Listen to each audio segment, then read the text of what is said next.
আসসালামু আলাইকুম। আজ আপনাদের সামনে নিয়ে এসেছি আম এবং লিচুর বর্তমান পরিস্থিতি নিয়ে।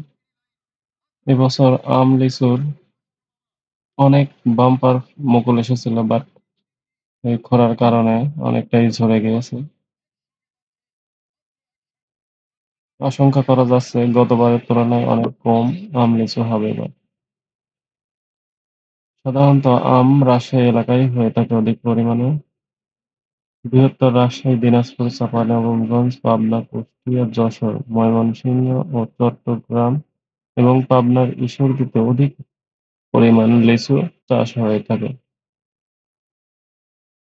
লিচুর মুকুল সাধারণত মাঘ মাসের প্রথম সপ্তাহের দিকেই আসা শুরু হয়ে যায় এবং লিচু বাজারে আসতে শুরু করে জ্যৈষ্ঠ মাসের প্রথম সপ্তাহ থেকেই।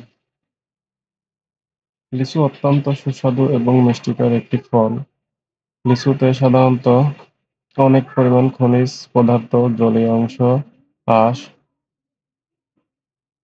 এবং অধিক পরিমাণে ক্যালোরি থাকে। লিচুতে চর্বি, শ্বেতসার, ক্যালসিয়াম, আয়রন এবং ভিটামিন এ, বি, সি বিদ্যমান থাকে। লিচু অনেক পরিচিত এবং সুমিষ্টি ফল। এখন দেখতেছেন গাছে গাছে মুকুলে ভরা।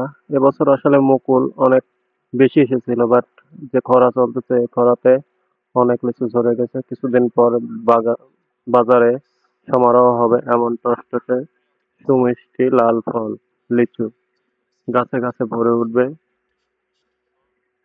সবুজ পাতার উপরে লাল টকটকে সেই লিচু দেখতেই সুন্দর লাগবে।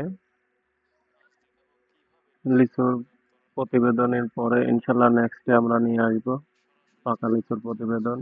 যাদের লিচু প্রয়োজন অগ্রিম অর্ডার করতে নিচের দেওয়া নম্বরে যোগাযোগ করতে পারেন। সুন্দর পাবনার বিখ্যাত লিচু, পাবনা বাগানে বিখ্যাত লিচু। এখন বর্তমান এই যে মুকুল ঝরে যায়, কিছু গুটি গাছে এখন থাকবে। গাছে এখন মুকুল থেকে গুটিতে পরিণত হয়ে গেছে। দেখতে পাচ্ছেন প্রতিটি গাছে এখন শুধু গুটি, লিচুর গুটি। এই গুটি কিছুদিন পর আবার বড় আকার ধারণ করবে। দেখুন গাছ অনেক বড় একটি লিচু গাছ। এই গাছে সুন্দর সুন্দর লিচুর গুটি এসেছে এবং কিছুদিন পর পরিপক্ক লাল টসটসে লিচুতে পরিণত হয়ে যাবে। আমরা পরবর্তী ভিডিওতে কিভাবে লিচু বাজারজাত এবং বাগানে আমাদের পাবনার বিভিন্ন বাগানে কি ধরনের লিচু এসেছে সে সম্পর্কে একটি প্রতিবেদন তৈরি করব।